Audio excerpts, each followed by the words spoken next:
What is up, everybody? This is your boy Is Nefarious, and I am here with another league report for the Premier Madden League. We are in preseason week 4, and we're gonna take a look at the AFC divisions, and we're gonna make our predictions for it. And then we'll talk about some stuff around the league and get ready for week 1, and we'll top it off with a power rankings for Premier Madden League as of week 1, based on last season, based on how I think guys are going to perform this season. It's going to be a mix of stuff. It's not just going to be, off last season and, I just place guys kind of where they were. I think this one's going to be more of a gut feeling type of power rankings, and then we'll see how it pans out as the season moves along. Let's go ahead and take a look at the divisions. So I'm going to talk about the AFC East first. Last year it was taken by the Miami Dolphins and Cookie Boy, but I think this year that the New York Jets made a lot of moves. I like what they've done with their team. Chase Young looks like he's going to be a problem. Then you have the offense that's another season in, developed, and I think they're gonna have a really good season. I see them coming in first at 11-5, with the Miami Dolphins in second at 10-6. Right behind him, then the Patriots in third at 9-7, and with the Bills, I see him kind of giving up after, a little bit. I don't think he's a 5-11 type of guy, but once he realizes, he's not going to catch up anybody else, I think he's the type that would go ahead and call it a season and tank for Tua a bit. So that's why I got him at 5-11.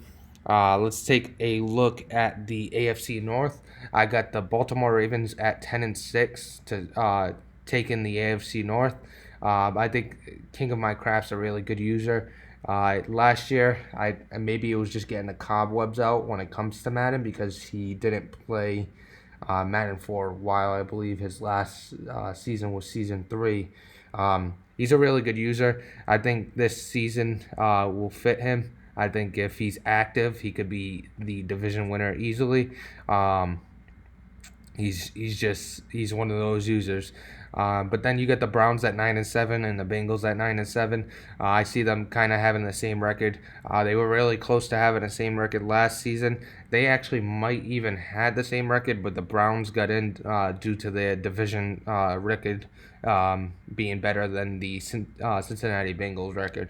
So I see them really getting the same record at the end. The Browns. He's a good user, but he's more middle of the pack. Same thing with the Bengals.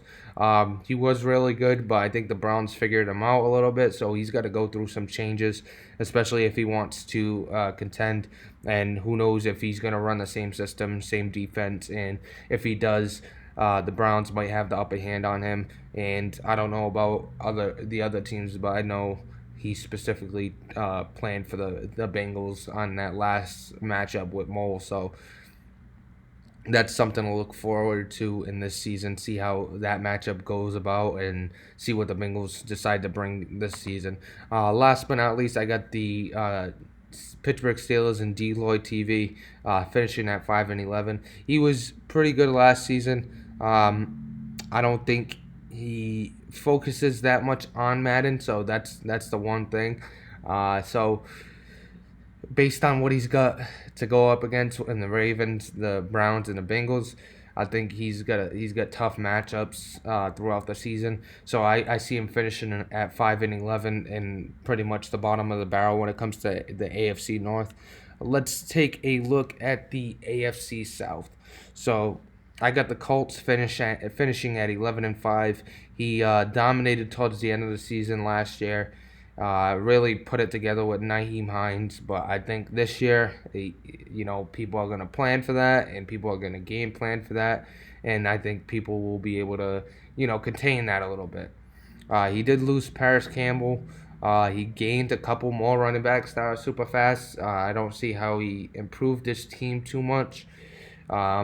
I think he finished last season 9-7, so 11-5 is going to be much better if he comes out on a hot start like he finished. He's definitely 11-5. Should be an easy one for him. But I don't think he's the best team in the AFC when it comes down to it. I mean, he completely got blown out by the Chicago Bears. So I think the division is his, but I think with a little time, I think somebody like the Titans that I have going 9-7. He was Cameron. He was a really good user in Madden 19. Not the best, but he was above average, so that's why I got him in second at 9-7. I think he's gonna have a good little squad. Really fits his style. I know the offense does.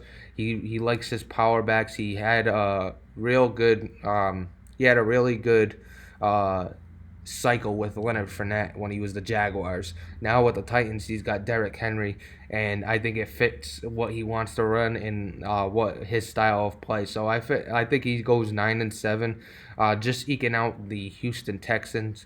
The Houston Texans I have at 7-9. Mally Rojo is one of those middle of the pack guys. You never know what you're gonna get with him because some games he's really good, some games he's really not. I guess it depends on the matchup. He's got a decent squad. I don't think he's got a really good team, but when it comes to him, I could see him, coming close to 500 and just falling short. I don't think he'll win the division or even oppose for a wild card. So I got him at 7-9, and then last but not least, again we get the Jacksonville Jaguars.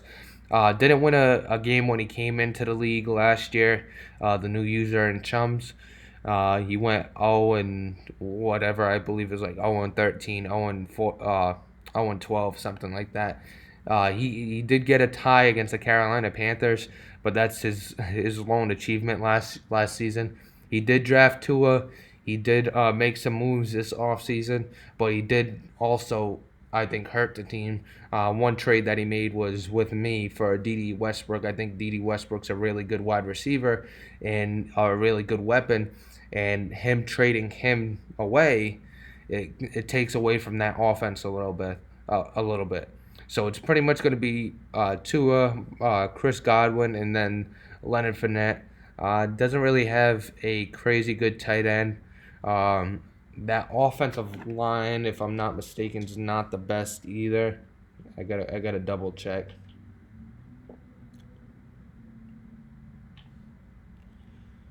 While I'm checking, let me just pull him up here.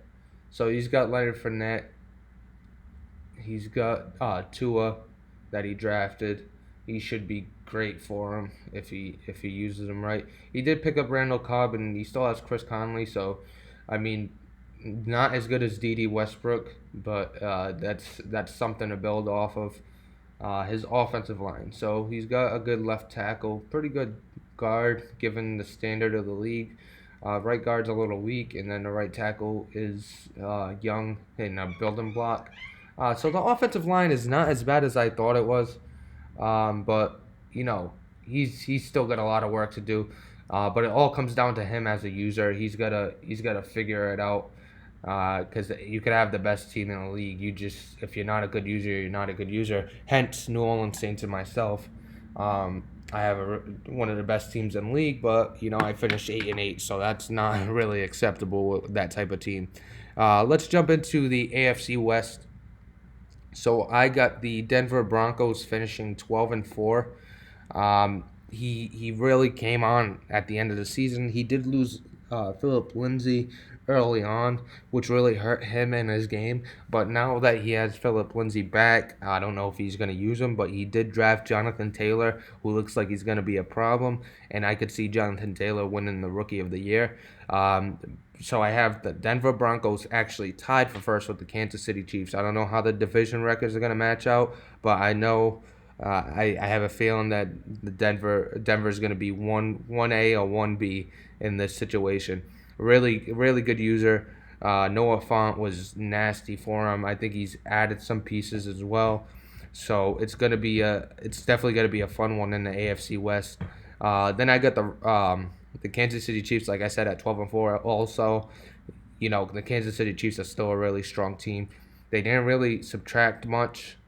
I believe they also drafted a running back that looks like he could he could help him out a little bit.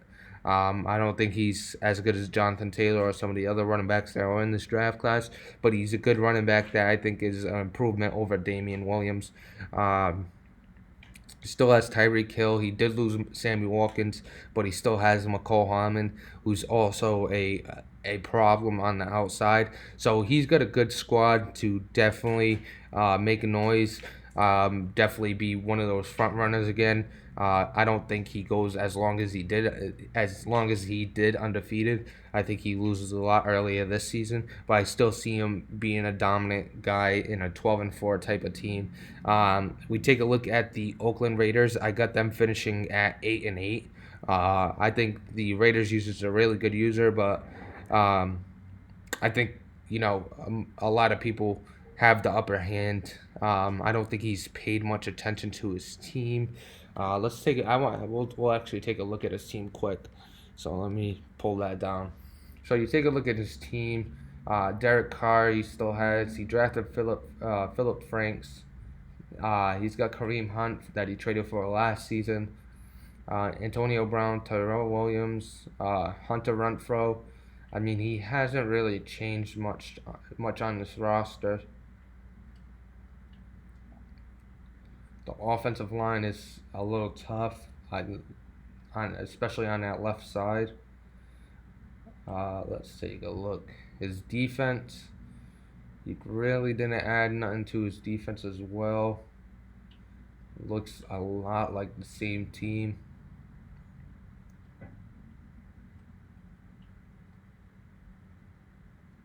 Yeah, he pretty much didn't add. It's gonna be the same team going in. As much as I like the Raiders, I think he's a good user. It's just one of those situations where, kind of like the Bills, it's a really strong division. So I could see it being tough, on him record wise, because you got to play all these strong players over and over again. I got him finishing 8-8, like I said. Maybe I'm a little wrong. Maybe he finishes 10-6, but that's kind of where I got him, between that 7-9 to 10-6 range, give or take a few wins, a few key wins during the season.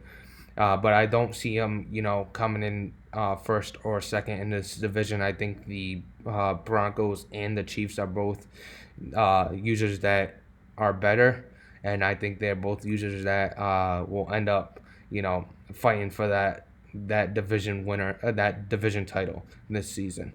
But that's pretty much going to do it for our predictions. As you can see here, we're going to run right through them real quick. We got the East here, the North, the South, and the West. So that's what I think is going to happen. Lord knows if that's going to come true. But let's talk about some league stuff now. We're going to talk about actually some trades that happened this as of preseason week 4. The first one we're going to talk about is the New York Jets, who traded for Gardner Minshew the second, and gave up a 7th round pick, 195th overall. So Minshew's obviously not going to get any playing time with the Jets or the Jaguars. Kind of a head scratcher pick, but I got a little insight that I may have inspired the young Bacon into doing content and building a low overall QB into a real player, and then moving on from Sam Darnold. He might do that. He might not. That might be a little hint for everybody. But I like the pick of Gardner Minshew. I like the name. So maybe if this is a building piece, you use content, and hopefully he could get him up high in the overall standard. But he didn't really give up much. A 7th round pick. I honestly think he could have picked him up in free agency. I don't even know why the Jaguars are still holding on to him. He's got plenty of quarterbacks that a lot better, with Tua, Nick Foles, and I believe he has one more, if I'm not mistaken. I was just on his team and I can't even remember. Yeah, he has Joe Webb, but Joe Webb's not really good either. So, like I said, good luck to the Jets in building Gardner Minshew to take over. But for now, it looks like a waste of a draft pick because you got Sam Darnold. Who knows if he'll continue to build Gardner Minshew with Sam Darnold just sitting there performing well. So let's move on to the next trade, and we got the infamous. I'm gonna say Key, but it's not Key. It's Q. The infamous Q has finally got a trade for an offensive lineman. He's been waiting since Madden 19 to get this done, but my boy Q finally got his offensive lineman through trade. Congratulations to Q. I am happy for you. You've been waiting for this for years. I'm so proud of you. You stuck with it and you tried real hard. But he's given up a second overall pick, 60th overall, and this is based on preseason, so you don't know exactly where that pick's going to end up. He's given that second round pick up for left tackle Jake Matthews, who is on the final year of his deal with the Falcons. So it's a good trade for the Falcons. They're gonna have to move forward with their cap situation. Just double checking right now just to make sure that I'm correct that this is his last year. Actually, he's got 4 years remaining, so it might be he's trying to save some money by trading him away. But he's got a big penalty on him too. So I'm kind of confused by that trade for the Falcons. I get it for the Chargers; they need the offensive line, but for the Falcons, I don't see why exactly he would trade him. He's not, like I said, he's not on the last year of his deal, so who knows exactly what his method is, but you know, good luck to Q. Hopefully, Jake Matthews provides some protection that he's looking for. Let's move on to the next trade, and we got another Atlanta Falcon that's on his way out the door.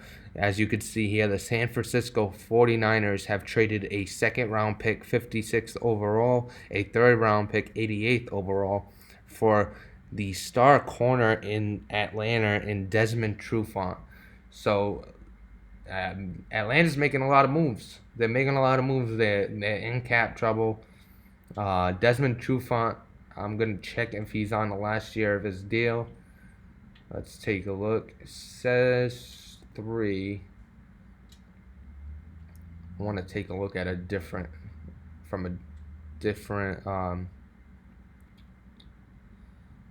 view. Let's take a look here. I'm going to show you as I'm doing it. Let me pull that down for you. All right, so we're on the Atlanta Falcons.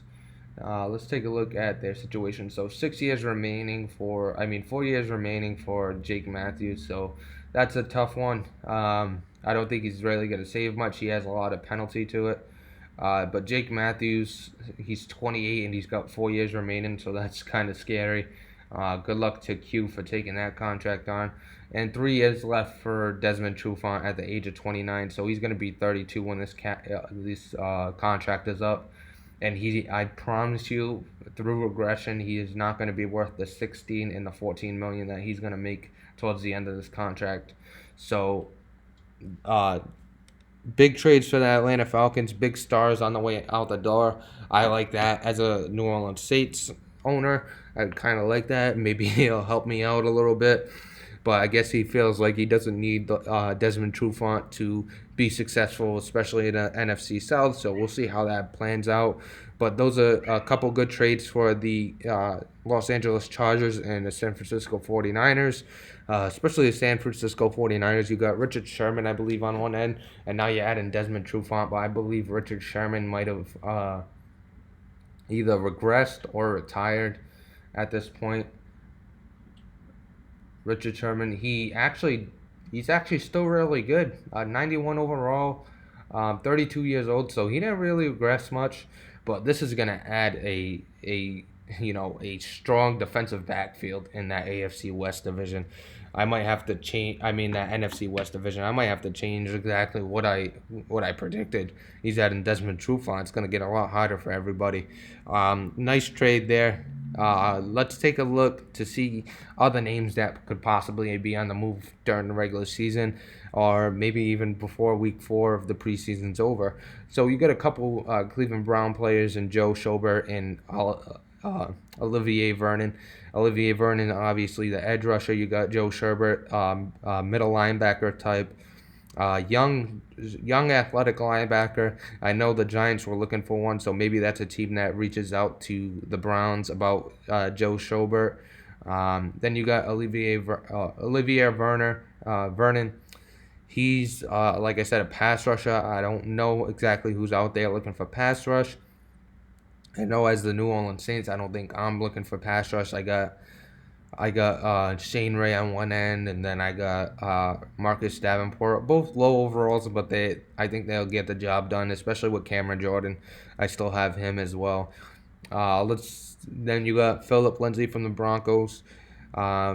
He's a shifty running back. I know the shifty running back's been a problem for everybody this year. Kind of the same as last year. You get that high speed shifty running back. It's a problem for anybody to really tackle. Not sure where he moves. I know the Broncos want to move on to. Excuse me.